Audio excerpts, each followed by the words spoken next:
Փարիզ-Երևան մշակութային երկխոսություն նորարար փորձառական արվեստի կենտրոնում։ Street Art 2025 փառատոնի շրջանակում Երևանում ցուցադրվում է Փարիզից բերված 20 արվեստագետի ավելի քան 25 աշխատանք, ներառված են նաև հայ ստեղծագործողների գործեր։ 21-րդ դարում Street Art-ը ամենամեծ գեղարվեստական շարժումն է իր տեխնիկաների բազմազանությամբ ու լայն լսարանով եւ ցուցասրահները փորձում են համագործակցել փողոցային արվեստի, street art-ի արվեստագետների հետ եւ ցուցահանդեսային տարածքում ներկայացնել իրենց ամբողջ աշխատանքները հավաքել միտեղ։ Այս ցուցահանդեսի շրջանակներում մենք հնարավորություն ենք ունենում Փարիզի հայտնի արվեստագետների աշխատանքները տեսնել մի տարածքում, ծանոթանալ նրանց տեխնիկաների հետ, նրանց փիլիսոփայության հետ, որտեղ street art-ը սովորաբար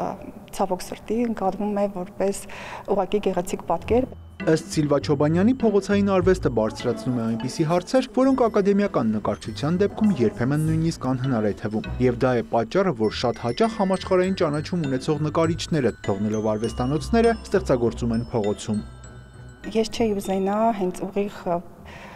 փոխանցել արվեստագետների ուղերձները, որտեղ դա կարծում եմ այցելուները տեղում ավելի լավ կբացահայտեն։ Ցավոք սրտի 20 արվեստագետներից 2-3 արվեստագետին են Հայաստանում ճանաչում, մեծ ճանաչում ունեն։ Օրինակ Բանկսին բոլորը գիտեն, բայց այնտեղ ունենք արվեստագետներ, որոնք ավելի մեծ քայլ են արել street art-ում, բայց իրենց չեն ճանաչում։ Այստեղ հնարավորություն ունեն 4 սերնդի արվեստագետների տեսնել Փարիզի։ Նորարար փորձառական արվեստի կենտրոնում կարևորում են կրթական հաստատությունների հետ գործակցությունը, նշում արվեստասերը պետք է ձևավորվի դպրոցից։ Շաբաթական 2 անգամ հանդիպում են աշակերտների եւ ուսանողների հետ, էքսկուրսիաներ կազմակերպում, լսում երեխաների վերլուծությունն արվեստի գործերի մասին։ Այն ազատությունը, որը ունի street art-ը եւ այն արվեստագետները, ովքեր զբաղվում են street art-ով, շատ կարեւոր է ազատ քննական մտածողություն ունեցող սերունդ կրթելու համար եւ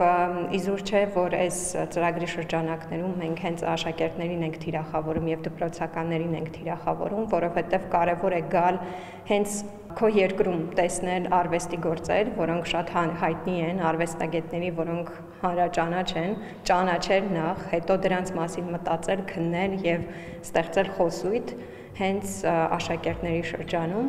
Մասնագետները նշում են ծանոթանալով Բենքսի, Բոյի, Կլեի, Դրանի, Էվազեսիրի եւ այլ հայտնի ստեղծագործողների աշխատանքներին դպրոցականները կսկսեն մտածել, արժե արդյոք անիմաստ խզբզոցներ թողնել քաղաքային շենքերի պատերին։ Նաեւ այդ գաղափարն ընդգծելու համար Street Art 2025-ը հռչակվել է մտածողության հեղափոխության փառատոն։ Յուրա Վահանյան, Ռաֆիկ Սողոմոնյան, լուրեր։